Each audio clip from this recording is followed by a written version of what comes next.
کہ سابق chief justice عمر طاہر بندیال صاحب کی کورٹ میں اٹارنی جنرل منصور عثمان عوان صاحب نے لکھ کر دیا، اوپن کورٹ روم میں، تمام کورٹ روم کے سامنے، ہم صحافیوں کے سامنے کہا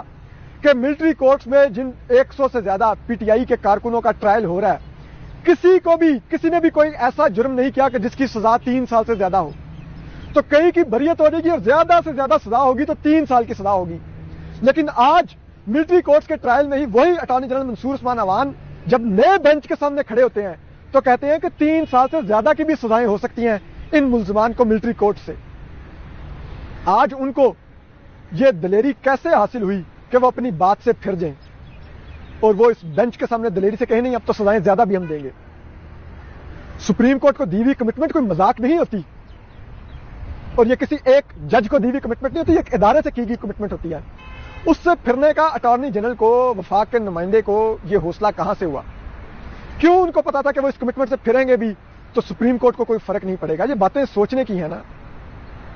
حالانکہ اب تو کہا جاتا ہے کہ اب زیادہ انڈیپینڈنٹ ججز بیٹھے ہوئے ہیں سپریم کورٹ کے اندر، چیف جسٹس قاضی فائز صاحب تو زیادہ انڈیپینڈنٹ جج ہیں، وہ تو اسٹیبلشمنٹ کے بارے میں بڑا ہی کلیئر موقف رکھتے ہیں، تو پھر ان کے سامنے چلتی ہوئی سپریم کورٹ جو ان کی زیر سربراہی ہے اس میں اٹارنی جنرل کو یہ کیسے حوصلہ ہوا کہ وہ اپنی بات سے پھر جائیں؟